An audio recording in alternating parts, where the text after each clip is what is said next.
हाँ जी दोस्तों, तो कैसे हैं आप सब। उम्मीद करता हूँ आप सब बहुत अच्छे होंगे और अपनी पढ़ाई भी अच्छे से कर रहे होंगे। तो लास्ट वीडियो में हमने देखा था कि हम एसक्यूएल वर्कबेंच में कमेंट्स कैसे यूज कर सकते हैं। हम सिंगल लाइन कमेंट कैसे दे सकते हैं और हम मल्टी लाइन कमेंट्स कैसे दे सकते हैं। इस पर्टिकुलर वीडियो में हम देखने वाले हैं कि टेबल से हम डेटा को एक्सट्रैक्ट कैसे कर सकते हैं, या फिर वहां से हम डेटा को फेच करके हम देख कैसे सकते हैं कि हमारे टेबल में कौन कौन से डेटा जो है वो एग्जिस्ट करते हैं। तो आइए चलते हैं अपने वर्क बेंच पे और सेलेक्ट स्टेटमेंट के बारे में आगे जानते हैं।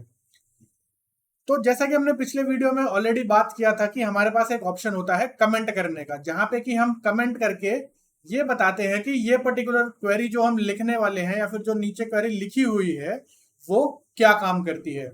तो जैसा कि हम बात करने वाले हैं सेलेक्ट स्टेटमेंट के बारे में। तो सेलेक्ट स्टेटमेंट का हम क्यों यूज करते हैं? Select statement is used to fetch data from the table. ठीक है, यानी कि सेलेक्ट स्टेटमेंट को हम यूज करते हैं टेबल से डेटा को फेच करने के लिए या वहां से डेटा को निकालने के लिए।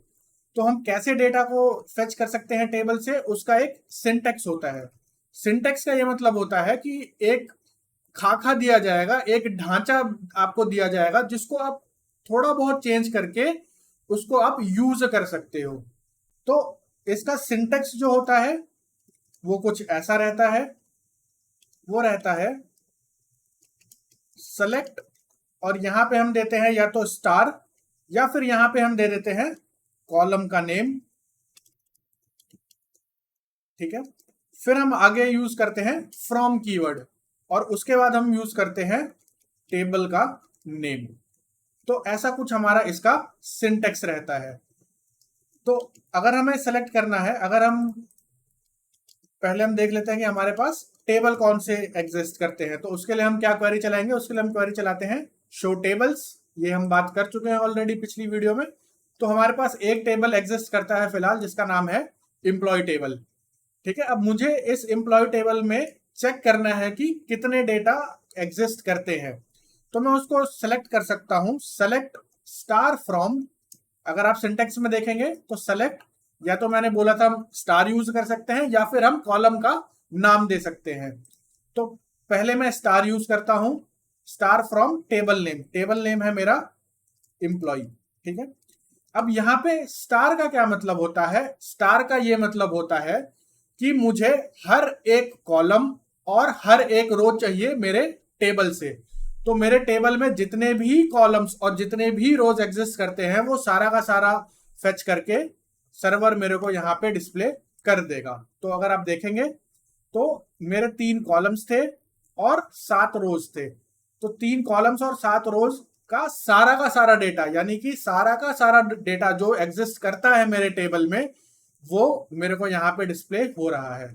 अब अगर मैं चाहता हूं कि मुझे कुछ लिमिटेड डेटा शो हो, यानी कि मुझे इस पूरे के पूरे डेटा की जरूरत नहीं है, मैं सिर्फ ये चाहता हूं कि मुझे सिर्फ और सिर्फ एम्प्लॉय आईडी और एम्प्लॉय नेम शो हो, तो मैं वो कैसे कर सकता हूं? उसके लिए फिर मुझे कॉलम नेम देना पड़ेगा। तो मैं दूंगा यहां पे सेलेक्ट एम्प्लॉय आईडी, फिर दूंगा मैं एक कॉमा, फिर मैं दूंगा अगले कॉलम का नाम जो कि होगा मेरा employee name from table name जो कि है मेरा एम्प्लॉय। ठीक है, फिर मैं इसको क्लोज कर दूंगा और जब मैं इस क्वेरी को रन करूंगा तो आप देखेंगे कि इस पर्टिकुलर केस में सिर्फ मेरे 2 कॉलम्स आए हैं, दैट इज एम्प्लॉय आईडी और एम्प्लॉय नेम। क्यों? क्योंकि मैंने यहाँ पे स्टार को रिप्लेस कर दिया उस पर्टिकुलर कॉलम के नेम से जो मुझे यहाँ पे फेच करना है। तो इस तरीके से आप लिमिट कर सकते हैं। अब अगर मुझे सिर्फ एम्प्लॉय नेम और उसकी सैलरी चाहिए तो मैं यहाँ पे क्या कर दूंगा, select employee name comma salary from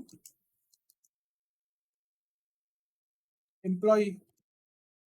और अब अगर मैं इसको रन करूं तो यहाँ पे मुझे एरर आ जाता है अननोन कॉलम सैलरी। तो यहाँ पे ये एम्प्लॉय सैलरी है कॉलम का नाम, राइट। और अब अगर मैं इसको रन करता हूं तो आप देखेंगे यहाँ पे सिर्फ नेम और सैलरी कॉलम हम यहाँ पे फेच कर पाते हैं।